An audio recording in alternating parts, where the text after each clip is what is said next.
शहादत को लेकर सियासत नई तो नहीं है, लेकिन जब जब सामने आती है कई बार शर्मिंदगी और कई बार सवालों के साथ। कश्मीर के पुंछ में हमला हुआ, जिसके बाद विपक्ष ने बीजेपी का चुनावी स्टंट बताते हुए इस पर हमला बोला। पंजाब के पूर्व मुख्यमंत्री चरणजीत सिंह चन्नी ने इस बाबत आरोपों की शुरुआत की। बिल्कुल, चन्नी ने आरोप लगाया कि जब चुनाव आते हैं तो ऐसे स्टंट खेले जाते हैं, बीजेपी को जिताने की तैयारी की जाती है। तो महाराष्ट्र में कांग्रेस नेता ने दावा कर दिया कि हेमंत करकरे जो मुंबई हमले में शहीद हुए थे, उनकी हत्या जिस गोली से हुई वो आरएसएस को समर्पित एक पुलिस अधिकारी के हथियार से चली थी, न कि आतंकी अजमल कसाब की बंदूक से। इसके बाद बीजेपी पूरी तरह से फ्रंट फुट पर खेल रही है। रिपोर्ट देखिए।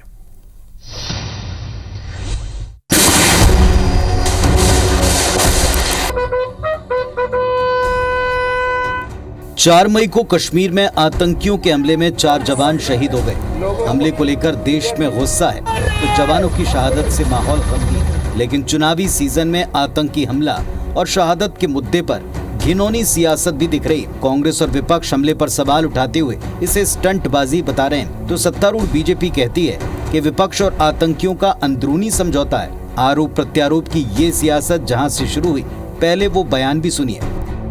पिछले इलेक्शन में जब पार्लियामेंट के इलेक्शन थे, हमारे 40 जवान शहीद हो गए और उन पे अटैक हुआ।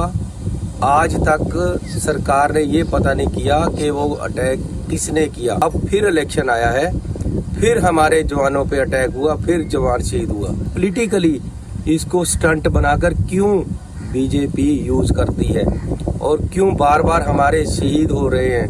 क्यों नहीं? सरकार का इंटेलिजेंस फेलियर क्यों है?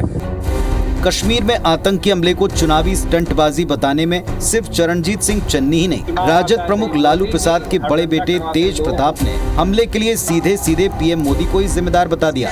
सभी नौजवान जो शहीद हो जाते हैं, अब फिर चुनाव आता है तो मोदी जी हड़बंडा करवाते हैं लोगों को। केवल इन लोगों ने लड़वाने का काम किया, हिंदू मुसलमान कराने का।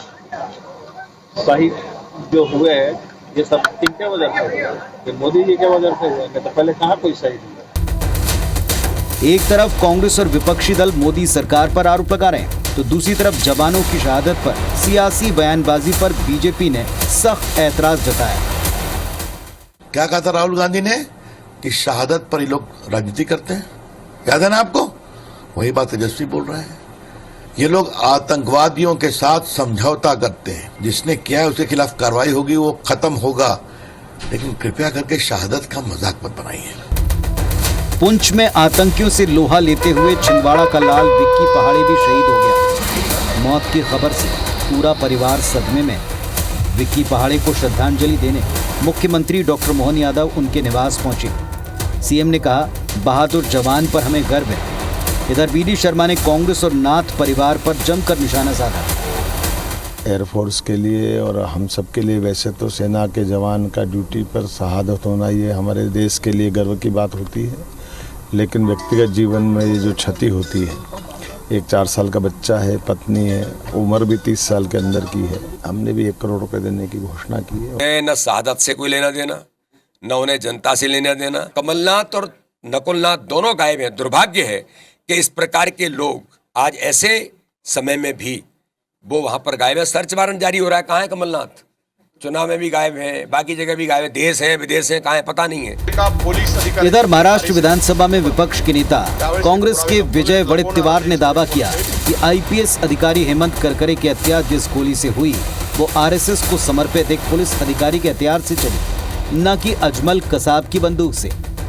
हेमंत करकरे साहेबांचा ती गोळी कसाबच्या बंदुकीतली नव्हती, कुठल्या अतिरेक्यातली नव्हती, तर ती गोळी एका पोलीस अधिकाऱ्यांची होती, आरएसएस समर्पित। त्यावेळेस ते पुरावे लपवणारा देशद्रोही कोण असेल तर तो उज्ज्वल निकम आहे।